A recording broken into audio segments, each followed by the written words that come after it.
amahoro iwacu. Kaze mu kiganiro amahoro iwacu, ikiganiro tuvuganamwo ingene amahoro yifashe aho ubaye. Mu gitegurirwa n'ishirahamwe Transworld Radio mu Burundi, ifashwe mu mugongo n'umugambi Christian Initiatives for Peace CIP hano mu Burundi. Kaze mu kiganiro amahoro iwacu. Ndaguhaye mwiriwe nshuti mugenzi mukuzo kino kiganiro amahoro iwacu. Uri kumwe na Desmond Akiza hamwe n'umutumire wacu turi kumwe hano. Ndabaramukije. Murashobora kwidondora ariko ratwumviriza. Yego cyane, jewe nitwa Remy Habyarimana, nkorana n'ishirahamwe Maison Lueur d'Espoir, ikigo cy'ibyizigiro, nkabanda mukije n'aba ariko baradukurikirana. Urakoze cyane.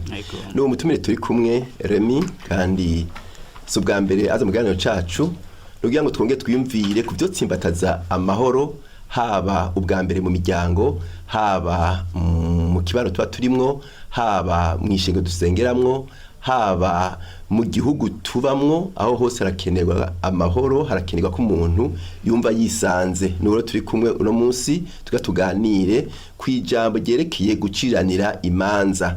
Iri jambo rikora ku bice byose washaka by'umuntu cyangwa by'igihugu n'ahakorera hose, ariko kandi reka tuvyumvire ku gatoya twumve ico zakona bamwo nk'abantu b'Imana, nk'abari mu gihugu c'u Burundi. Mutumire wacu kazugira kandi umve wisanze. Twagomba rero tuganire kuri ijambo giso guciranira imanza. Wewe nk'ijambo ryumvise wocu kubwira ngo iki ariko ratwumviriza. Murakoze cyane. Iri jambo guciranira imanza ni jambo kumbure mbere washaka kubemera Yesu Kristo yaranarivuze ko, kandi arishimikije ko cyane, kuko wewe yagira ati ntimuciranira imanza, ntimucira imanza abandi kugira namwe mutazotsindwa. Yari kwarasaba ati uravye neza arabandanya akagira ati kenshi buryo ugucira urubanza uwundi yagereranije kwa afisa akantu gato cyane mu jisho giwe ariko aracira urubanza, mugabo we afise ico mu Kirundi bise ngo inkingi, sinzi ko yo kwigwa mu jisho, mugabo kwari ukuvuga ikintu kinini ya gose. Ariko kandi ico kirakomeye gose, kubera guca urubanza burya ni ikintu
amahoro iwacu.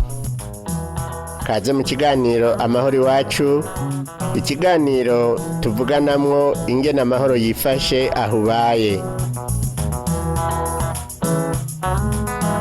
Mu gitegurirwa n'ishirahamwe Transworld Radio mu Burundi, ifashwe mu mugongo n'umugambi Christian Initiatives for Peace CIP hano mu Burundi.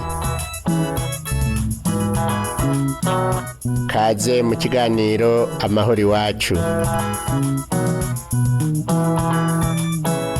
Ndaguhaye mwiriwe nshuti mugenzi mukuzo kino kiganiro amahoro iwacu.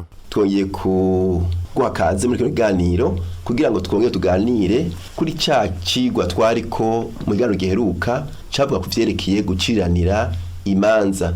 Umutume twari kumwe yongeye guteteka kuba hano kandi agomba kubana tuganira kuri ivyo. Mutumire turabaramukije. Ndabaramukije, mwakoze kuntumira kandi ndaramukije abariko baradukurikirana. Murashaka kubidondora ugira kandi. Nitwa Remy Habyarimana, nkorana n'ishirahamwe Maison du Vert d'Espoir, ikigo c'ivyizigiro, ishirahamwe rigerageza gukurikiranira hagufi no kurondera umuti w'ibibazo bidaciye mu ngimba. Ego. Murakoze cyane. N'ubu Remy Habyarimana ugira kandi dufise nk'umutumire wacu kandi niwe agomba kubana tuganirira ku vyerekeye guciranira imanza. Mwashaka kwibutsa mu njamake ivyo twaganiriye mu kiganiro giheruka? Ego cyane. Mu kiganiro giheruka twari twarabiye hamwe ingene byoroshe cyane ko abantu kubera intege nke z'umuntu uko akozwe byoroshe cyane kwaca imanza, kuko no mu maso yacu amaso ashika twereka ibibi imbere yuko atwereka ibyiza. Umuntu ugasanga atwagwa ahubwo no kuraba canke kubona ibibi gusa kurusha ibyiza. Twari twafatiye akarorero ku mukozi w'Imana, intumwa y'Imana canke ego wari yatowe n'Imana ngo akorane umwe muri 12 Yesu yatoye, Petero. Turavuga yuko mu nyigisho abantu baronka mu mashengero usanga Petero bamufashe nk'umuntu atari umuntu w'akarorero, umuntu biboneka gusa yuko umenga n'umuntu yitanganiza mu kwishura, kandi muri uko kwitanganiza kwishura bagaca bafata inyishu mbi gusa yatanze, kandi izo yatanze nyinshi ari nziza, bagaca bafatira ku bibi gusa babona, kandi kenshi utaravye iyo ivyo navyo byaba bivuye. Twafatiye akarorero kuko aho benshi nyene baca bafatira bati nta muhemu nk'uwo yoteba akihakana umwami wiwe, aho tubona yuko Petero yihakanye Yesu gatatu kose, ariko kandi bikurikirwa no kurira hanyuma akababarirwa hanyuma agacaja mu bikorwa. Naha rero twari twabonye yuko bitoroshe kuko abantu uca usanga igihe bashize imbere guca urubanza kenshi baba batambutse kwiyumvira ivyo vyavuye kuki, uwo muntu yakoze gutyo bigenze gute, uwo muntu yavuze gutyo bigenze gute. Hanyuma ugaca usanga kenshi ikibabaje kurusha inkuru twaronse kenshi ntizibarizo, ntitwamenye vyose ngo tumenye igituma ivyo bimeze gutyo. Noneho bikaza gutera ingorane igihe tubandanya ducira urubanza uwo muntu wewe yabivuyemwo kera, yarasavye Imana imbabazi, yarababariwe, ubu we waramahoro n'Imana. Mugabe ingorane kwari tumenye no munsi kandi we zaramuvuye ko zigaca zigaruka kuri twebwe, tugaca tuba rero abakwiragiza ibinyoma, kujya muntu ari mubi, kujya muntu ameze kuko yakoze ibi n'ibindi tutazi igihe wewe yitatuye n'Imana. Naha rero Yesu yacagira ati nimureke sebuja bari we amenye ugwacira umushumba wiwe, mugabo mwebwe mureke gucira urubanza kugira namwe mutazotsindwa. Abantu rero twarangije tuvuga tuti tworeka kwihuta guca imanza kuko inkuru zose ntidushobora kuzimenya zose, ariko kandi Yesu we yavuze ko babariwe byinshi ni wazi ikiguzi c'imbabazi. Igihe tuba turiko turaca imanza rero tuba twerekanye yuko umenga twebwe nta kibazo dufise, nta nivyo twababariwe n'Imana. Ego. Na rero tugatwege twimve none muri ibintu dukora, mu buzi dukora, mu byo dukora, iyo cyitwa guciranira imanza gifise ikibanza kimeze gute mu buzima bwa misi yose mu byo dukora? Murakoze cyane. Mu buzima bwa misi yose uko twatangwe tuvuga, mu bisanzwe guca imanza novuga ko ari ku ntambuko igira kabiri. Erika womenga ni no gukoresha ubwenge washaka, nko mu migenzo y'ikirundi ho humenga uri umunyabwenge igihe ubanza kurondera kwimba kumenya umuntu umenga niho hari ubwenge utabikoresheje umenga wabaye ikijuju. Akarorero no guha n'igihe haba hari umugwi uri kurinjiza umukozi canke abakozi ugasanga bashizeho umugwi uza kwiga amadosiye ukaraba mu vy'ukuri baba bagerageje gusaba impapuro zerekana ninde yavukiye he, yize ibiki, yakoze ibiki, ubageze mu biki. Zijya nkeya y'amadosiye makeya basigarana naye biba biboneka ko ari bo bibaza ko barushije abandi bashobora gukuramwo umwe canke babiri baja gukora muri ibi. Mugabo ugiye ukaraba kenshi ingene bica bigenda muri abo bantu igihe hari abantu bico gisata nyene biratera ikibazo cyane. Nico gituma benshi baca bashima guhamagara abantu atarabo muri ico gikorwa muri ico gisata kugira ngo baze kubafasha, kuko usanga bagomba kurondera ibitari muri izo dosi. Iyo usanze yanditse ko ubu uyahora akora yakoze yakoze ahantu henshi mu dosiye ntibyanditsemo muganje cyane ngo nta kuntu mwo tubarize catumye ava ahantu hose kuko barondera ikibi. Bapfume bamenya ngo aho hose yagiye batase canke byagenze ukundi ntibishoboka ko yibaza ko hageze ko uwo muntu akora neza agasanga yakoze ikindi kibazo aragitoye, yakoze ikindi kibazo ashitse ahandi asanga ngo agire gutyo. Igihe cyose tubonye ikintu menga ni kidasanzwe aho kukibona mwiciza tugomba kurondera ikibi kirimo. Ugaca usanga rero ugiye kurondera ikibi biragoye kukibura. Ni bimwe mu Kirundi bavuga ngo nta mwongo buri sato ibidahizwe. Urondeye rero ikibi nta na hamwe tokironka. Nagerageje kuciyumvira ko mu bakozi b'Imana muri Bibiliya biragoye kutabona intege nke ku bantu b'abakozi b'Imana. Ariko kandi tugarutse kuri ca kindi ca bigishwa ba Yesu bajye nyine tubona amakosa bakoze, kuko mu bisanzwe abakora amakosa nuko baba bariko barakora. Burya ubutaca ariko arakora nta kosa ashobora kugira. Umuntu agumye aryamye mu gitanda kumbura iryo kosa agize n'iryo nyine ryo kuguma aryamye yategereza kuvyuka. Mugabo ntibazovuga ngo yagonze umuntu yagumye mu gitanda, ntibazovuga ngo yatukanye atasohotse mu nzu. Nukuvuga ujya kuri amakosa hariho ibindi byiza ariko arakora. Ibyo rero kenshi ntibiboneka, naho rero bica bigorana. Abigishwa ba Yesu bazwi gose nabakoze, abo bakoze rero mu gukora imisi yose haba ibyiza haba n'ibyo udashikako. Ubwo umuntu aba afise ubwoba bwa kazoza. Hariho ubwoba bwa kazoza uti none uyu muntu ko yigize gukora iki ninamushira ngaha ayi nazova yongera kuhemuka nkuko yahemutse. Ubwoba bwa kazoza ego cyane nivyo harimo ubwoba bwa kazoza, mugabo ubwo nabwo ntibwoca bufuka ibindi byose bisigaye. Abarongozi beza bafatira akarorero kuri Yesu, kandi tuvugishije ukuri ukaraba ingene Yesu yatoye bajya bigishwa bi ubwa mbere abo yatoye nibaza ko wari kugutuma wenga uje kurondera butora, wari gusanga utari gutora bajya yatoye. Ico ni cambe. Mugabo acafata imyaka 3 ariko arabigisha. Muri iyo myaka 3 yariko arabigisha niho rero tubonera intege nke zabo, kuko nk'igihe yaja ku musozi ubwiza bwiwe bugakayangana ari kumwe n'abigishwa bibo batatu. Abo batatu byaboneka ko babaye abantu begeranye gose. Ni Petero, Yakobo na Yohana. Ndakwibutse ko Yakobo na Yohana bari mu muryango umwe, bari bafise mbere n'ibyo bafana na Yesu. Ariko Yohani mwibuke ko nabo bari babariye Yesu avuye i Galilaya agenda i Yerusalemu, hanyuma abantu bakanka kubakira. Bamaze kubona ubushobozi bwa Yesu bacagira ati ibi bintu ntibishoboka, twemerere duhamagara inkuba ibinyarutse ibakureho. Hanyuma bigenda gute ngo abantu nk'aba bahagarika umwami wacu banke kumwemerera? Ntibakunze. Mu yandi majambo ntibazicurije. Hanyuma mugabo urabona ko we yaciye ababara ati aho rero mwibagiye ico muri. Ariko hageze rero aho asigi igikorwa mw'isi, abanyene bagize amakosa menshi nk'umuntu yoca agira ati iyo wumva nzomubarira ikindi sinzomuzeza abantu, nzomuha ikindi. Mugabo niwe yaciye ashira imbere. Ubu Petero yarahejeje kumwihakana, yaciye agira ati genda rero uragira intama zanje. Aje kuragira intama hejeje ko kwihakana.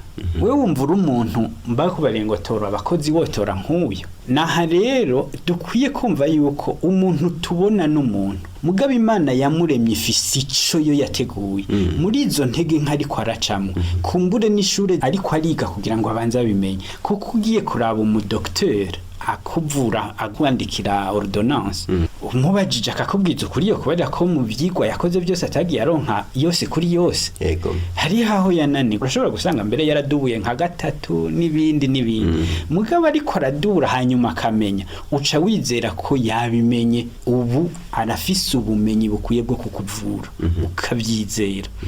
Abantu rero dukwiye kumenya yuko ivyo twaciyemwo ubwa mbere ho ko vyose bitaba bituvuyeko. None abasoma Bibiliya boca bavuga ngo hajya Petero ugiye kuraba ntiwocugira uti ni Yesu yamushuhuye. Wenyine arabizi ati ewe Petero uraza kunyihakana, yarabimubariye. None vyari kugenda gute? Petero yari kureka kumwihakana kandi Imana yavuze ko amwihakana. Ikosa rya Petero riri naho rero nti mu buzima bw'umuntu hariho igice c'Imana tutazi tutanabona. Ico gishitse rero tugaca twiyita abahinga twe tukaza guca imanza niho tuba tubaye ibijuju byo ku rwego rwa nyuma. Nibaza rero ko umuntu aragira intege nke kumbure kugira ngo ivyo aciyemwo bimuhe gushika ku rwego rwa kabiri, kuko aba bose bakomeye biswa abakozi b'Imana mu ijambo ry'Imana hari ahantu bashitse baja ku rwego rwa nyuma. Abisirayeli babaye abahizi b'Imana ko kubera Yosefu agurishijwe imyaka 13 irahera aterekwa, kuko ico gihe ntitubona ivyo yeretswe yuko buburosi birahagarara n'ibindi mugabo iyo myaka 13 iheze bakuru biyo bakamusangayo ababarira ngo ntimugire ubwoba. Amaze kubibarira ati ntimugire ubwoba, ni Imana yabigize ngo ndabitangire kugira ngo mzobakize mu gihe nk'iki. Ubumva ko yarasimbye ibintu byinshi gose yabamenye aributse ko ribo bamugiriye bya bindi byose mugabo avuze gutyo, ariko kandi avuze ati burya yari Imana. Nibaza rero yuko ugiye ukaraba abakozi b'Imana bose imbere yuko bashikira ubwiza bwatumye abantu bemera ngo nabakozi b'Imana, hari ahantu kanaka babanje guca mu bintu bigoye umuntu arabishije amaso y'umuntu yocagira ati ubu ntashazovamwe mugabo umuntu mugasanga rero ashikise kuri bimwe Imana yamutegurira bigaca biba. Aba rero turiko turacira urubanza ejo tuzi ico bazoba barejo, kuko niba bari mu mugambi w'Imana ivyo bavyobicamwe mugabo babivemwe. None umubi aruta Paulo yariko aricisha abantu b'Imana ninde? Mugabo mu nyuma niwe yagira ati shaka munyice mugabo ico ndiko ndakora nico natumwe n'Imana. Nivyo rero nibaza yuko guca imanza no kwihuta mugabo nta bwenge kenshi buba bubayemwo, tuba twibagiye natwe ko twababariwe.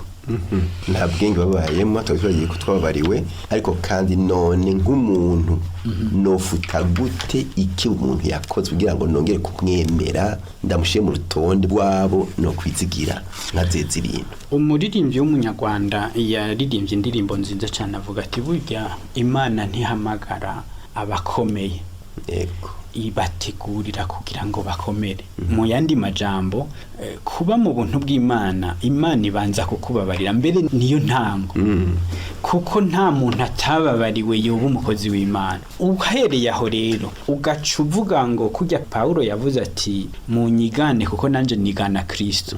Rero niba two kwigana Yesu twomenya ngo mu muntu hariho umugambi w'Imana twe tutazi, kumbure dushobora kugirirwa ibakwe tukabona kuko ariko arakora hari aho ubwira ukagira ati ujya muntu ari mu Imana kandi ariko arakoreshwa n'Imana. Mugabe imbere yuko ubibona hari aho kenshi bitera ibibazo. None we wari kwibaza gute yuko umuntu ari muri prison apfunzwe azoba umushikiranganje wa mbere muri Egiputa atari w'umunyegiputa, ari umunyamahanga? Ivyo biragoye. Abaciriye urubanza rero Yosefu ico gihe cose baba barabishije amaso y'abantu kandi baba ari abanyabwenge. None bizwi yuko muri Egiputa atawandi yari bwatwara ico gihugu atari umunyegiputa, wewe ugaca uvuga uti uwo muntu vyogenda gute? Ubukoresheje ubwenge mugabo ubwo bwenge buhuye n'umugambi w'Imana? Oya. Ariko rero kuko umugambi w'Imana utegereza gushika, Yosefu yarabaye umushikiranganje wa mbere muri Egiputa, nuko nyene co kimwe na Mose haheze igihe Mose wari kumusanga muri buriya bugaragwa acunze intama za sebukwe yari kwibaza ko ari we Imana ifise ko umugambi ko azogaruka agakura Abisirayeli muri Egiputa. Ntibishoboka. Ico nduno munsi wibaza ko ari icubona mugabo hari ivyo utabona. Ibantu rero twemeye tugaca bugufi tukamenya ngo mu muntu harimwe amabanga y'Imana. Hari ivyo tubona n'ivyo tutabona. Vyotuma duca bugufi. Mbere washaka vyotuma nibi vy'ubwicanyi, nibi vy'ubusuma, nibi byose kuko ntuzi uwufise imbere yawe. Ntuzi uwo muriko muravuga nijo ahazobari.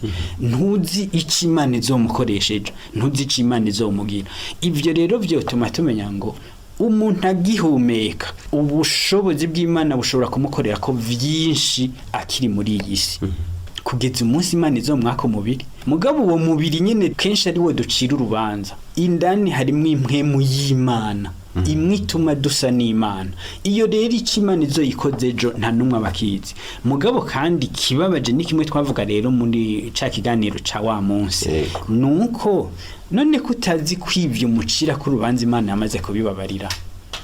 Iyumvire rero kuba we uri kuracira urubanza wamaze kubabarirwa n'Imana. Naho rero naho nyene hategerezwa kutugarukana tukaba batoya, tukaba baciye bugufi, tukemera ko umuntu niba yaguye muri ico caha ni intege nke yagiyemo, ariko kandi nta wuzi ico Imana iri kwirakora mu rugingo bwiwe canke yamaze gukora kuko ntavyuzi. Wewe ugasenga Imana kugira ngo urongorwe n'Imana, mugabo kenshi uca tuvuga ngo biragaragara biraboneka nta kurondera kurusi. Biraboneka. Naho rero ugiye kurondera ukwera mu ishengero ry'Imana ntako woronka kuko abakristo buno munsi ntibera kurusha batowe na Yesu Kristo bwiwe nyene. Kuko amakosa turayabona kwa ba Petero, turayabona kwa ba Yohana kandi bakiri kumwe na Yesu. N'igihe Yesu yaramaze kugenda rero hariho amakosa tubona. Erega hariho igihe Paulo yabariye Petero mu maso ati wewe uri ndyarya. Wewe uvi Yerusalemu gizi ugende hariya ubonane n'abatarabayuda muce musangira urare yohera bumaze imisi 3 none warya gute? Wararahe kandi ibyo byose byari ibintu mu migenzo yabo bitemeye. Ubu rero ugarutse bariko barakubaza wamaze guhindura uburi kuracira urubanza batarabayahudi. Wewe rero urahindagurika uri ndyarya. Ibyo biri muri Bibiliya. Mugabo ko kubera kimwe nakubarira tutinyumenga ntitwovuga umukozi w'Imana akomeye nka Petero ko yari yagize intege nke, ariko nuko biri. Umuntu w'Imana rero akomera komejwe n'Imana mu gihe Imana ishatse kwakora ikintu kanaka, ariko aguma ari umunyantege nke. N'uwanditse igitabo c'Abaheburayo nabivuga ati burya Eliya hajya yari umuntu nkatwe. Muga Imana yaramukoresheje izuba rirahagarara ibintu birahinduka. Nuko rero Imana ishatse kugukuzira gukuza, hanyuma ishatse kukwigisha bikakwigisha. Muri ico gihe uri kuriga rero abantu bagaca bajaho bakagutwenga bakagucira kwa mate bakagucira imanza zose zishoboka. Mugabo haraho Imana rero guhindura bimwana rero abantu baca babona. Ubundi we yaririmbye ngo aho rero baca baza hakora ngo hajya twari twagusengeye gose, hajya twari n'ibindi. Ariko rero cyane cyane no kwirinda guca imanza, ariko kiragoye kuko tugomba gufatira ku vy'amaso atwereka ugaca usanga nivyo bica bifuka ibindi byose. Muti rero abantu bo kwiyubara kuko ntuzi igituma uwo muntu ageze muri ivyo agezemwo. Ntuzi igituma uwo muntu avuye mu kazi kuko kenshi tugaruke kwa Yosefu ari muri prison muri dosiye ngira ngo niba baragira amadosiye nkuno munsi kandi nibaza ko ari uko byari vyanditswe yuko yagiye gufata ku nguvu mu Potifari kandi kumbure kugeza veyo iyo dosiye ngira ngo niba bakizifise nuko biri.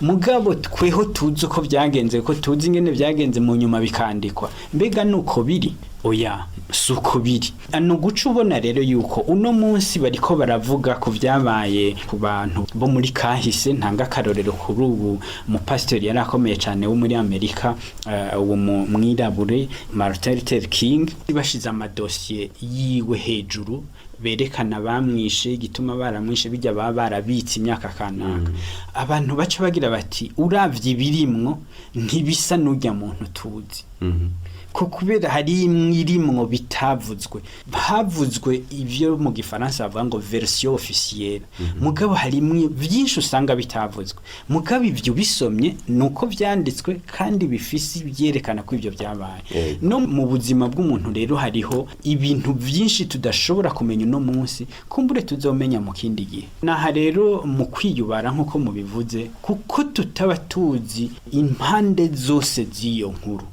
kuko dufise gusa ivyo we wambariye mugabo ico vyavuye ko ntaco wambariye kandi ko naje nca nyaruka guca imanza ndakwizera igihumbwije bibabaje ndakwizera kurusha igihumbwiye ukuri ku munyavyaha umbwiye umuntu mubi ko yakoze iciza uwo ni naka ntawuzi mugabo uvuze uti wa wundi yagize ibindi nibi nibisanzwe kuko niko ameze yego turanyarutsa rero igihe tubona ikibi mugabo twari dukwiye kugenda buke hose kuko inyuma y'ivyo hariho umuntu uwo muntu nawe yaremwe mu ishusho y'Imana kandi Imana imifise ku mugambi igihe akiri mw'isi ikiganiro n'abakunzi b'amahoro kandi ibitego turavuga birashobora kuyahungabanya canke bikayakomeza mbega ibi gucirana imanza tugiye mu vy'amahoro two bifata mu rwego ruwe gucirana imanza niko kubuza amahoro nyene kandi nta kuntu amahoro yobaho tubandanije gutyo twariko turavuga kuja mu gusesura mu kahise usanga umuntu yarishwe nakarorero ko muri Amerika umwana yapfunzwe wabona hari abaranyarutsa gose guca igihe urubanza ruheze ico gihe baca babicisha wa muriro hamwe bavuga bamushira ku munsinga z'umuriro agapfa hanyuma igihe abirabura n'abazungu bari batabana neza kuko n'ubu murazi ko bitaramera neza gose mugabo baza basanga abana babiri babigeme batoya bapfuye hanyuma inyuma baza babona umwana w'umwirabure nawe bajya bagenda barasegerereza ariko arasegerereza baca baramufata baca bavuga ko ari we yabishe umwana atarana kwiza n'imyaka ico gihe yari afise imyaka 14 bamutwaye yaguma riravuga ati si jewe mugabo ko kubera uko ico gihe batahura umwirabura ikibi gisana n'urukoba rwiwe kumbure bari bazi rero ko ari bo yabishe mugabo ababisha abo bana bo bari bazi ukuri mugabo barahora umwana arapfungwa amariri ya misi yose bariko baragira bimwe byo gushakashatsi enquête gushikaho baburi ikintu na kimwe cy'uwo bawundi yo bayirisha uwo muntu baca baramwica haheze imyaka 62 niho bagiye kugira basanga barihenze ikibazo rero niki kumbure muri iyo myaka 62 abamuciriye urubanza abo bose bamune kuko urumva mu rugo mugenzi wo kumwica si umuntu mwabigira hariho abacamanza hariho bajya abapolisi bamupfunga hariho bajya kumwambika bijya bitsinga hariho n'abantu benshi wiyumviriye ukumva ngo bwa bundi bya mwana yazize ubusa mugabo nuko vyagenze yarapfuye uca wumva yuko sabavyeyi biwe gusa bababaye n'aba bantu bakoze ivyo byose acagira ati bwa bundi none imbere y'Imana bica bigenda kuko ico gihe ubumana buri mu muntu buravyibuka ubuzi urumvise rero urabonye naha rero ko tuzi ko tuzokwicara imbere y'intebe y'Imana dukwiye kwibagira gusa iby'abantu bavuga n'ibyo abantu babona tukamenya ngo harimo ubumana muri twebwe kandi ubwo bumana buzoje imbere y'Imana none ko nyaruka guca urubanza bica bigenda gute muri ibi by'amahoro rero wibaza abantu bashobora kubeshegwa ego bagasanga ari mu mpimba canke mu zindi prison zo mu ma province azi neza ko yera aje imbere y'Imana ati weho manu uzi byose urazi ko jewe iki kintu atarico mugaba abantu bose bakavyemeza kuko hariho babiri canke batatu babifunditse bakamubeshera aho nivyo rero bituma tutagira amahoro kuko uri yarapfunzwe imbere y'Imana ifitiye amahoro arababaye gusa ko yibaza ko abantu bazi ko ibyo bamushize ko ari mugabo bari yabo babimugiriye bari yabamubesheye ashitse mu cumba ciwe akazimya amatara akagarama ku gitanda hajya nta mahoro abigirana, ashobora kurara adasinziriye, umugabo upfunzwe we wakaryama agasinzira. Hari abantu rero benshi bafise ingorane z'ivyo kuko banyaruka kuvuga, anyarutse kuvuga ujya vyumvise agaca bifata uko agaca mbera navyagura, wasanga amajambo make wavuze ashikiriye uwategerezwa guhanwa yabaye ibintu by'ibitangaza kubera ivyo bitewe wagize. Abo bose babaye ababeshi, bamwe batabizi mugabo bigize ingaruka mbi kuri ya muntu. Urumva nta mahoro ashoboka guca imanza ariko kuja imbere hatabaye kubanza gushishuza kurondera ngo umenye, kandi naho worondera hariho ibyo utazoshikako, hariho ibyo utazomenya kuko kuri kose ntiguca kuja habona gutyo. Uca usanga rero ushobora kuja kurondera ukarasanga ukuri kuraho wewe udashika, mugabo rero kuhagararira ahantu ugira uti ujya muntu bishoboka ko ukuri kubarwa, bishoboka ko yoba yaramaze no kubabarirwa n'Imana. Je rero simpave ntanga ngo mbe umucamanza arushanya sebuja yenewe, je ngende bukebuke niba bishoboka. Ego none abashikirwa b'amajambo bo kwifata gute bashobora guca bafata ingingo? Abashikirwa amajambo biragoye cyane. Kumbure mfatire hamwe iyo migwi ibiri. Dufatire ku karorero ka Dawidi. Dawidi umuhungu we agomvye kumukura ku butegetsi, hanyuma baja kugwana, hanyuma ahunze uri hakurya acatangura kumutukarira ati ntubona aho wari umaze iminsi avuga amajambo mabi gose. Umwe mu basoda biwacu araza ati ndekura jewe ndabiheza ubunyene, nturuhusha gusa ujya muntu bizabirongiye ivyiwe.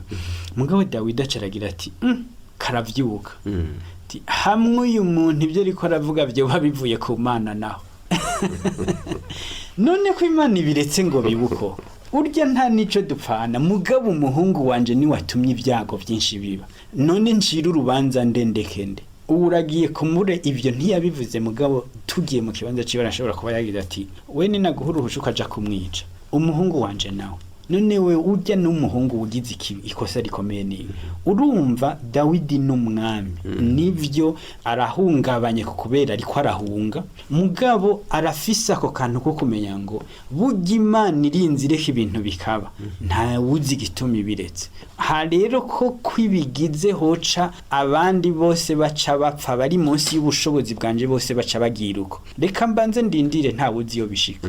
Urabona rero ako ko abafaransa bitaro tenu guhagarara ukagira uti kubera ikibi bishitse. Umuntu atahora nyubaho akaba ariko aravuga uko umuntu atahora ivyo bije muri we biramuhagarika. Abantu rero babarongozi nibareke gufatira ibintu ko bije, inyuma y'ivyo biboneka hari ibindi. Abantu nibige gushishoza, nibige gufata amadosiye nk'uko ibi vyashitse, mugabe ibi bavuze bishobora kuba atari ivyo.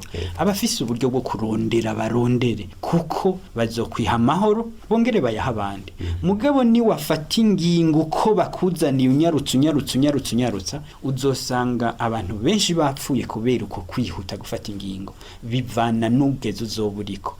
Kandi ivyo niyo abantu batopfa, abantu bazomererwa nabi cyane kuko uvyo bakubariye ni wavyemera uko nawe ugiyemwo mu bashwiragiza ikinyoma, hanyuma uzosange mwese mwavuze ibitari byo kukubera kwihuta guca imanza.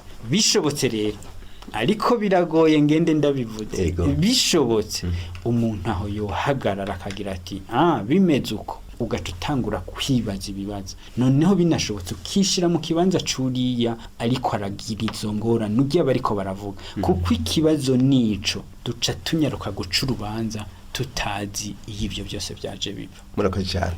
Reka dushimire umutumire wacu Havyarimana Remy yadufashije gutunga kino kiganiro. Dushimira nawe we by'ukuri watse yompi, nize neza yuko hari iki wakuyemwo ngo umuntu yaba ushitswe hejuru ya uri hagati na hagati, umuntu ku rwego rwiwe no mu muryango nka papa na mama, umuntu ntiyihute guca urubanza bijanye n'ivyo yumvise, ashishoze ashikana ibirenge hasi, ukuri impera imperuka kuraheza kukamenyekana. Rero mwese mwabiteze yompi, Imana nibahezagire.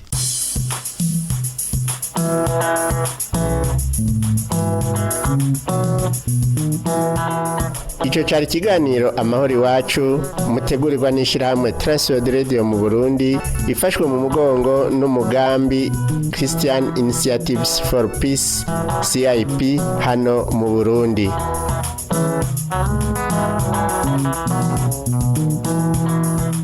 Ukaba nawe ugomba kutubaza cyangwa kutwunganira utwandikire cyangwa udutelefone wanditse ukoresha agasanduku ka posta 1140 i Bujumbura canke email twrburundi@gmail.com canke naho ukatwandikira ubutumwa bugufi kuri telefone ngendanwa inomero 79 387 199 79 387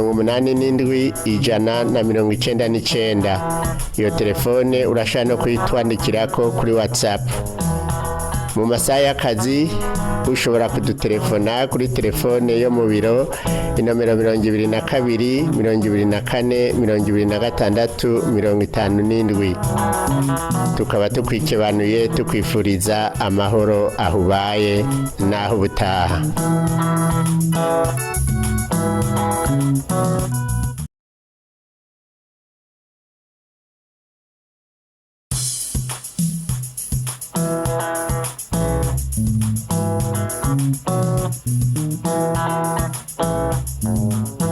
Amahoro iwacu. Kaze mu kiganiro amahoro iwacu. Ikiganiro tuvuganamwo ingene amahoro yifashe ahubaye. Mu gitegurirwa n'ishirahamwe Transworld Radio mu Burundi ifashwe mu mugongo n'umugambi Christian Initiatives for Peace CIP hano mu Burundi. Kaze mu kiganiro amahoro iwacu. Ndaguhaye mwiriwe inshuti mugenzi mukuzwa kino kiganiro amahoro iwacu. Uri kumwe na Desmond Akiza hamwe n'umutumire wacu turi kumwe hano ndabaramukije. Murashobora kwidondora ariko uratwumviriza? Yego cyane, jewe nitwa Remy Habyarimana, nkorana n'ishirahamwe Maison Lueur d'Espoir, ikigo cy'ibyizigiro, nkabanda mukije n'aba ariko baradukurikirana. Urakoze cyane. N'uwo mutumire turi kumwe Remy, kandi subwa mbere aza mu kiganiro cacu nugira ngo twonge twiyumvire ku byo tsimbataza amahoro, haba ubwa mbere mu miryango, haba mu kibano tuba turimwo, haba mu ishengo dusengeramwo, haba mu gihugu tubamwo, aho hose harakenerwa amahoro, harakenerwa ko umuntu yumva yisanze. Nuro turi kumwe uno munsi tuganire kwijambo ryerekeye guciranira imanza. Iri jambo rikora ku bice byose washaka by'umuntu cyangwa by'igihugu n'ahakorera hose, ariko kandi reka tuvyumvire ku gatoya twumve ico zakona bamwo nk'abantu b'Imana, nk'abari mu gihugu c'u Burundi. Mutumire wacu kazugira kandi umve wisanze, twagomba rero tuganire kuri ijambo giso guciranira imanza. Wewe nk'ijambo ryumvise wocu kubwira ngo iki ariko ratwumviriza? Murakoze cyane. Iri jambo guciranira imanza ni jambo kumbure mbere washaka kubemera Yesu Kristo yaranarivuze ko kandi arishimikije ko cyane, kuko wewe yagira ati ntimuciranira imanza, ntimucira imanza abandi kugira namwe mutazotsindwa. Yari kwarasaba ati ho uravye neza arabandanya akagira ati kenshi buryo ugucira urubanza uwundi yagereranije kwa afisa akantu gato cyane mu jisho giwe ariko aracira urubanza, mugabo we afise ico mu Kirundi bise ngo inkingi, sinzi ko yo kwigwa mu jisho, mugabo kwari ukuvuga ikintu kinini ya gose. Ariko kandi ico kirakomeye gose kubera guca urubanza burya ni ikintu atari ciza. Mugabo kandi ko kubera ububi bw'umuntu, kamere y'umuntu igomba cyane kwiruka ku kibi kurusha kuciza. Ucu usanga rero bw'ivyo vyoroshe guca urubanza kurusha ibindi byose.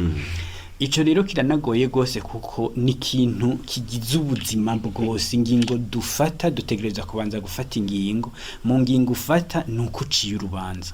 Uguciye rero guca urubanza no kuvuga hariho utsindishije, hari no uhaye ukuri. ikibazo rero aho bigoreye washaka sinabibi kuko ivyo nivyo bigize ubuzima umuntu ategereza gufata ingingo aho bigoreye rero bitereye ubwoba nuko mu guca urubanza kenshi hari ubwo bwoba bw'uko kenshi duca imanza turavye ivyo tubona imbere yacu tutibajije kubiri inyuma y'ivyo tubona tutazi ibiri inyuma bitumye uwo muntu avuga gutyo bitumye uwo muntu akora gutyo bitumye uwo muntu yigenjeje uko yigenza. Akarorero gatoya notanga ni ikicuko abakristo benshi kandi si abakristo gusa n'abakozi b'Imana bavuga ijambo ry'Imana kenshi bazi yuko Petero umwe muri ziriya ntumwa 12 za Yesu ari umuntu w'ikigaba, umuntu yitanganiza mu makosa, umuntu avuga nabi, mbere acana bisozera nabi yihakanye umwami wiwe gatatu gose. Hanyuma rero ugaca usanga abantu baciye bafata ibintu bibi gusa Petero yakoze ntibabigereranye n'ibintu byiza Petero yakoze. Dufashe ku karorero ka Petero rero ni ikintu ciza gose mugabo kandi kitwereka yuko tuba twihenda cyane. Petero yari umwe muri 12 bakuriki bari intumwa za Yesu Kristo. Mugabo kandi ugiye nkajya mu rusengero ukabaza abantu ati mbarira amazina y'abigishwa 12 ba Yesu, ni bake cyane bo bagutondekera bakabatora. Kuko hariho bamwe tuzi amazina yabo gusa usomye aho bakabarira ngo Yesu atora abigishwa biwe bagaca batanga amazina. Udasubira kumenya ngo uwo muntu mbega hari ico yishuye igihe Yesu yabaza ibibazo, mbega hari ico yakoze mu bintu Yesu yaba batumye gukora cerekana yuko bagize ati kingi gikorwa gikomeye cakozwe n'uyu. Hari habaca bazimangana kutigera usubira kumenya inkuru zabo mugabo kandi bari intumwa za Yesu. Ariko Petero rero naho tubona umenga yari umunyantege nke kuko yavuga kenshi agatanga inyishu zitarizo kuko ari aho yishura Yesu nawe nyine ntamworohereza acamwera ngo mvi nyuma Satani. Ubona aho kubera ati ewe Petero wishuye nabi agacamwera ngo mvi nyuma Satani, nukuvuga yabamwereza ati ibyo si wewe bivuze ni Satani ariko arakuvugira muri wewe. Ivyo birumvikana yuko Petero yari umuntu w'umunyantege nke ashobora mugabo dufashe ngo dutondeke ibintu vyiza biboneka yuko Petero yakoze usanga ari byinshi gose cyane gose. Turabona Petero nahajya tubona yihakanye Yesu Kristo agiye kubambwa.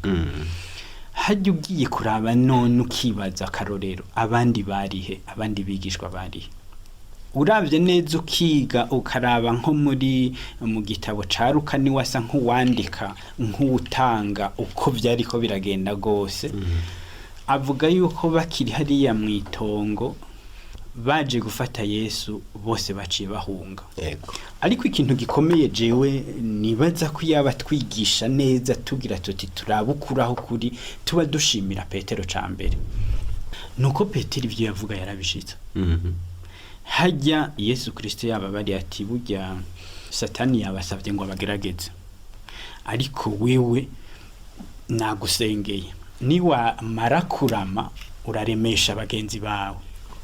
Ubwo bwari ubuhanuzi bwa Yesu abariye Petero kandi bwaciye bushika nk'amasaha ngaha heze. Mugabo ariko arabimubarira Petero yavuze ikintu gikomeye cyane agira ati twumvikane jewe nditeguye gupfana nawe niba rugupfa, nditeguye kujana nawe mwibohero mbere no gupfa nditeguye gupfa. Aho rero uravye ivyo mu mwanya ukurikira yarabikurikirishikije Petero kuko cambere abantu kenshi tutabona iyo turiko turasoma Bibiliya ni kwibaza ngo mbega bigishwa ba Yesu biyumvira iki muri ico gihe. Bari abantu bazi yuko bizeye umuntu akomeye gose umwana w'Imana. Kandi ivyo navyo ni Petero wenyene yabivuze ca gihe Yesu abaza ati mbega mwumva bavuga ngo iki none mweho munyitande. Bakiri ko baribaza abandi mbere barahoze bikumbure biyumvira bahoze mugabo mu gutanga inyishu niwe yatevye aravuga ati we turazi kuri umwana w'Imana. Hanyuma naho nyene Yesu aramwana ati si we ubivuze kuko yarumva ko ari uguhishurirwa ko mbure kuvuye mu ijuru.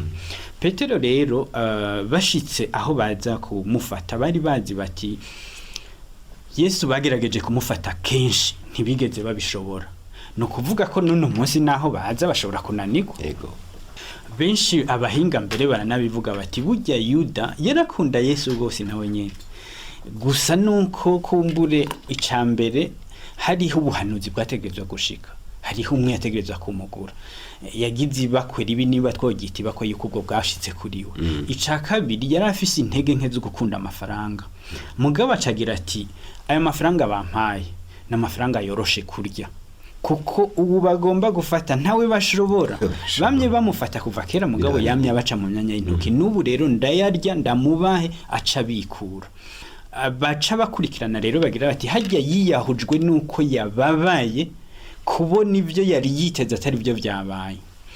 Ariko kandi na Petero rero abonye banje kumufata yarazi yuko nubasubiramwe akabikura nka kumwe kwa mbere, mugabo abona arabaretse baramufasha baramuboshe. Petero acarababara rero agira ati nuko bigenze.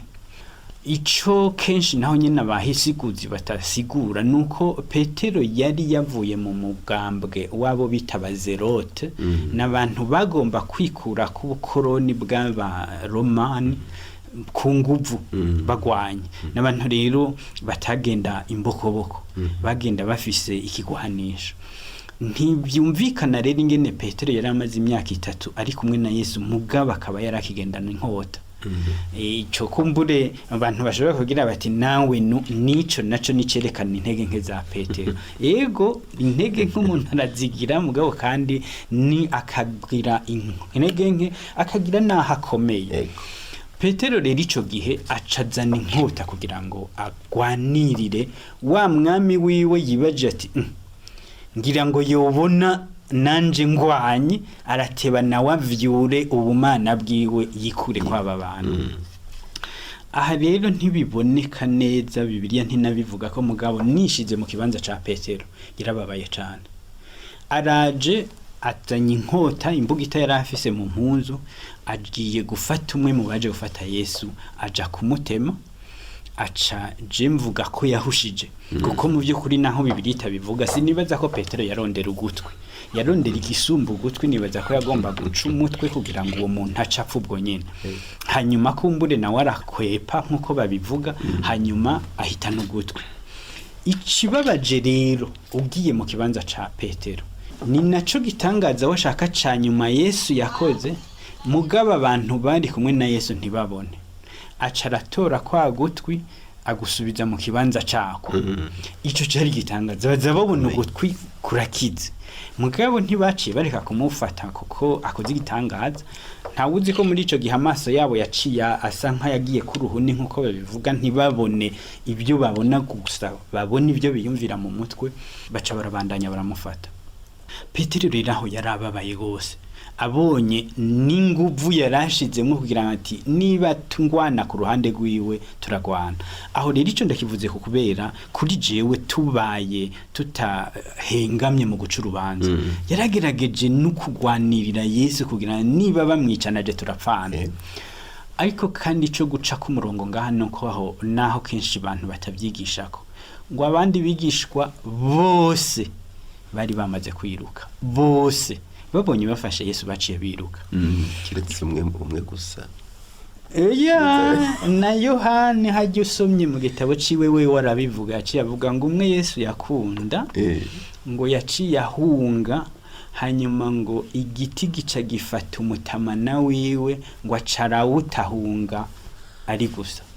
Nukuvuga rero na Yohana hajya yarahunze, yagiye kugaruka gusa bashitse mu nzu umukuru abari bajejwe urusengero. Ariko kubera naho nyene yari inshuti yiwe, yarazi yuko we washobora kwinjira atakibazo, yarazi ko bari yabacunga kwirembo bamuzi bamureka kinjira. Ni naco kibazo Petero yagize, kuko igihe yaraje yegera aho bari bacanye umuriro, Yohana we nta kibazo yarafise kuko yarasi nko muhira. Aho nukwerekana rero yuko Petero niwe wenyene yerekanye ubutwari bw'uguguma inyuma y'umwami wiwe no gushika aho.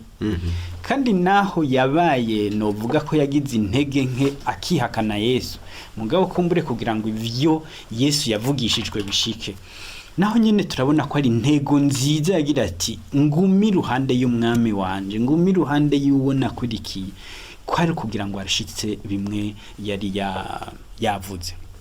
Petero rero tumuciriye urubanza tutahengamye, ibyiza byinshi by'inkomezi byiza ni byinshi kurusha iby'intege nke tubona abantu baca bamwigishako. Tugaruke rero kuri ca kibazo cawe aho uvuga uti bigenda gute. Naho rero umuntu mu ntege nke zacu, umuntu tangura kurondera ububi bwiwe, naho vyoba vyiza bakobariye akantu kamwe bashizemwo gaca gatuma araka umuntu acabona kurusha ibindi. Umuntu ugasanga yakoze imyaka y'ubuzima bwiwe bwose, mugabo ikosa rimwe akoze mu kazi bigaca bifuka vya bindi byose yaramaze igihakora, ugasanga abantu ntibacibuka ibyiza yakoze, ntibacibuka ubuhizi bwiwe, babonye intege nke z'umunsi umwe gusa. Nivyo rero bica bituma abantu dusanga tuja mu mugwi wuko turabanyantege nke, kuko duca tubona ibibi gusa. Ko umuntu rero yamana izo ntege nke, hama hariho ikintu kibi no kubonako, nubwo ntakibonye barakimbarira. Ugasanga rero ibyiza nakuziga byose byiza byinshi bifutswe nako kantu gato bambariye rimwe gusa. Ni ikintu rero kibi, kuko gituma iciza kitakibaho, kitakigira ikibanza caco mu kubaho kwa misi yose. Mu buzi ugasanga umuntu bavuga gusa ikibi yakoze, mugabo ntibavuga ibyiza amaze imyaka myinshi ariko arakora. Mu rusengero ugasanga umukristo yabaye mwiza imyaka myinshi, agiye mu ntege nke rimwe, n'abatari bamuzi bagaca bamumenya, abatari baramenye ibyiza yakoze bagaca bamenya ico kibi kimwe gusa cabaye. Kuki abantu muri ubwo bube gito bwacu canke intege nke zacu, no mu kuvuga tuvuga ibibi gusa, nibyo duha novuga urugero runini kurusha ibyiza abantu bariko barakora. Ni ikintu kibi rero, kuko gica gituma abantu ubwa mbere baca babonana nabi, kuko ucubona ico kibi gusa bose ucusanga umenga nta muntu mwiza arimwo, nta muntu ashobora gukora ibyiza ari. Nivyo nta muntu mwiza muri ubu bwiza bw'uko atawukora icahabaho, kuko ijambo ry'Imana rirabivuga ngo bose bakoze ibyaha. Kandi muri ubwo buryo nyene duca tugira, ugasanga ufise bimwe mu gifaransa bita les défauts et les qualités, no kuvuga intege nke n'ahandi rero ushoboye, ufise ibintu ushobora kugira. Ariko rero ivyo bica bituma kubera uko guca imanza, bica bidushira muri za ngingo z'umwanya wose zituma umuntu rero ahebwa, arabwa nabi, avugwa nabi. Ugaca usanga rero biragoye ko abantu basubira kwizerana, biragoye ko abantu basubira kubana neza mu rusengero nk'uko mwabivuze, mu muryango, mu gihugu, mbere no mu mibano ya misi yose, mu buzima bwa misi yose. Yego, murakoze cyane. Nk'uko muriko murabivuga, biraboneka neza yuko guca imanza ni ikintu kiri mu muntu. Ubwa mbere guca imanza nk'uko tubivuga no kwihana no guca urubanza, sicyo none? Yego. Mbega umuntu yoca urubanza gute? Duhereye ku kwihana, turaye ingene twoduga bukebuke dushike no kuraba icyo twokora. Murakoze cyane. Twigisha ijambo ry'Imana. Yego. Benshi kenshi mu bakristo nka hose, mu nyigisho za mbere batwigisha ririya jambo, ririya sengesho ngo twigishijwe n'umwami wacu Yesu Kristo. Aho mbere henshi mu masengero henshi barisubiramwo nka kenshi kuko bakoranye.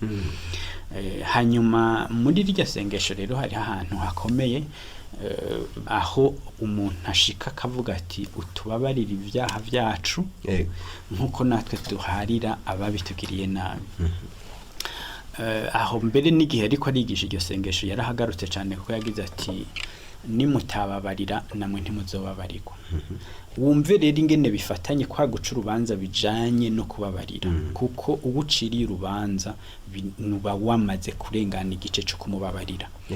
Kandi kugira ngo umubabarire canke umucira urubanza vyiza, vyasaba yuko ubanza kumenya mbega ninde ivyo vyagenze gute ivyo kumbura abacamanza bagira bati hariho mu gifaransa bavuga ngo les éléments atténuants no kuvuga ibintu bituma bisigura igituma wakoze ivyo wakoze atari uko biciye bigukura kwicaha mugabo bigira biti ko vyavuye kuri ivyo igihano kigabanuke. Abantu rero mu guca urubanza ikibabaje nuko nivyo nariko ndavuga ntitwibaza ngo twishire mu kibanza cuwo tugira ducira urubanza ngo tubanze twiyumvire mbega ivyo nyarukije gukora birafise aho biva birafise igituma urya muntu ntiyoba ari mu bibazo birengeye ivyo je nibaza canke ico ntiyoba yagikoze kumbure nawe nyene atabizi canke ivyo mfatiyeko ntigoba ari urukurukuru atari byo. Ni ibibazo rero vyinshi umuntu ashobora kwibaza ariko kandi ugishize kure gose kuko ugize uti bivuye ku kwihana kubabarirwa kugira nivyo kumbure n'Imana igira iti wakoze byinshi akababarirwa vyinshi ni nawe yumva igiciro c'imbabazi wakoze byinshi ababari warumva ko ari murutswe. Ikibazo rero kenshi tuca tugira nivyo vyuko abana b'abantu nkuko turi twibagira n'ingoga. Umuntu yagiriwe ibakwe akababarirwa ibyaha gakizwa. Gukizwa no kuvuga umunsi mpwemu yera amurika mu buzima bwawe akakwereka ibibi wakoze. Ugasanga uri umuhemu imbere y'Imana. Noneho hakaba uko kurizwa n'ivyo ubonye wahemukiye Imana ubwo bubi bwawe imbere y'Imana yera. Hanyuma hagaca habuko kuboroga urira ukarira kuko ibi byarabaye niki gihe ca Petero twariko turavuga. Petero inkoko imaze kubika hanyuma amanyana amaze kwihakana umwami we gatatu Yesu ngo arahindukira kumuraba ahindukiye kumuraba acaravyibuka ivyo yari yamubari acarabona ko ahejeje kumenja ngo acavaho ariruka araturika ararira. Nukuvuga muri warabonye ko yahemutse arabonye ububi bwose ariko haca habuko kurira bikurikirana no kubabarirwa bikurikirana n'umunezero wo kubabarirwa. Ivyo ni ibintu rero biba mu buzima bw'umuntu igihe akizwa kuko ijambo ry'Imana rimushishiriye hakaba uwo muco muri we arabona ububi bwiwe arabona ibyaha vyiwe arabona byinshi yagiyemo agaca asanga yarahemutse. Hakaba noneho gusaba Imana ikigongwe uko gusaba Imana ikigongwe araca ku kantu kwihebura kuko yumva umenga no muhemu ku buryo adashobora kubabarirwa. Mugabe ico gikorwa canke muyera kijana no kumwemeza ko yababariwe agasukwamwe umunezero utuma yumva kunza Imana kandi ibyaha byose byababariwe. Noneho akaja ahantu rero yumva ari mu rutwe yakijijwe. Mugabe naho rero Bibiliya yita ngo no kuvuka bwa kabiri no kuvuga ababaye umwana akwiriye kurerwa kwerekwa ingena zobaho ubuzima bwiwe rero. Muri uko gukura rero harabaho kugwa hasi harabaho hashika bukeye agaca atangura kugira ikibazo ngo mbega ndi wa wundi nyene mbega Imana iracankunda kumwe yankunda ejo mbega ndacababariwe nta vyaha bikindiko kumwe kwejo. Ivyo nivyerekana yuko atarigishwa ngo yumve yuko kubabarirwa vyarabaye ubu hari ukwezwa gutegerezwa kubandanya kugira ngo uwo mpemu yera yaguhwemeje ibyaha abandanya kwemeza ibyaha n'ubu ni wabijamo kugira ngo wihane kuko kuba warakijijwe so kuvuga ko atavyaha uzosubira gukora urabikora mugaba aho bitandukanye nuko ukoze icaha warakijijwe ntusubira kukironkana amahoro utegerezwa guca wihana uca wezwa ugasubira muri ca kibanza cawe.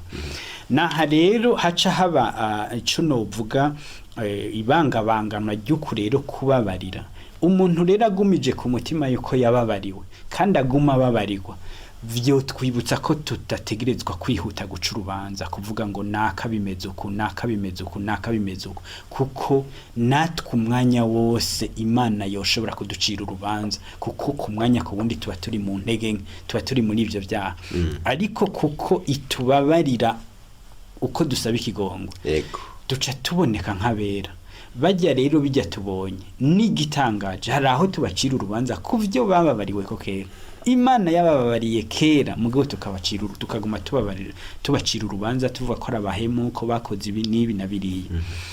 Dushobora no gusubira kuri iki karorero ka Petero, bariya bariko baramucira urubanza bagira ati yamara wewe muri kumwe mbere uvuga nkabo.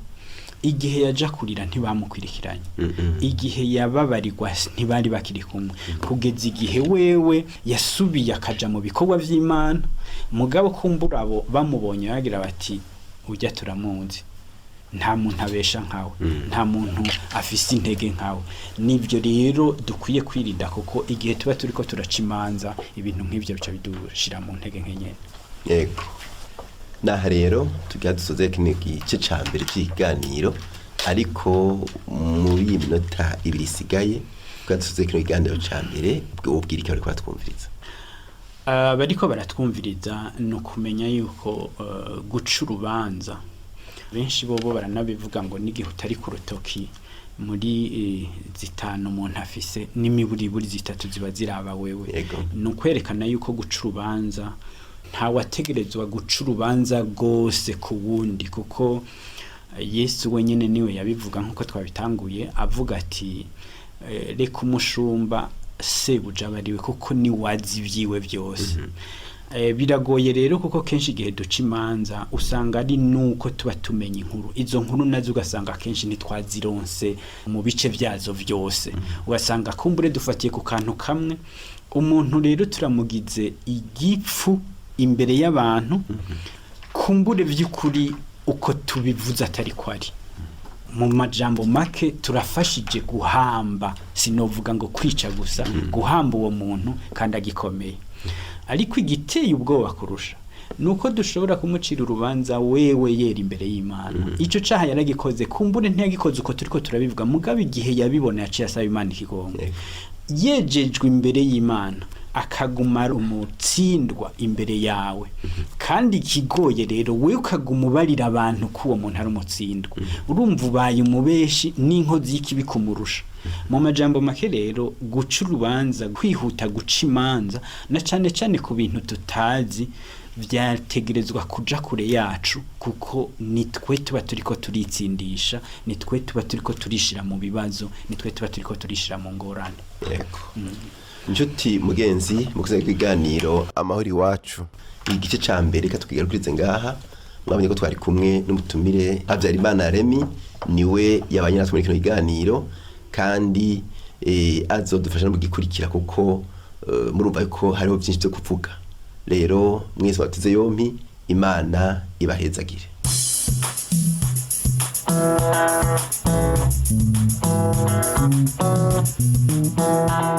Ico cari kiganiro amahoro iwacu, mutegurirwa n'ishirahamwe Transworld Radio mu Burundi, ifashwe mu mugongo n'umugambi Christian Initiatives for Peace CIP hano mu Burundi.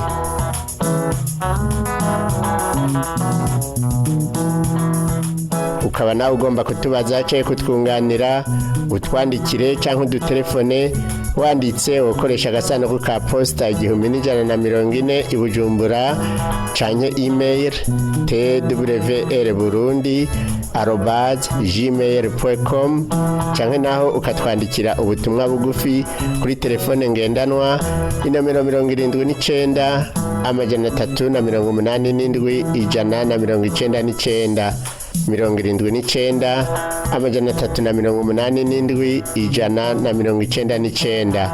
Iyo telefone urashaka no kuyitwandikirako kuri WhatsApp.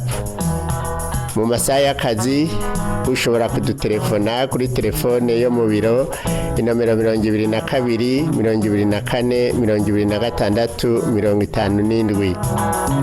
Tukaba tukwikebanuye tukwifuriza amahoro ahubaye naho ubutaha.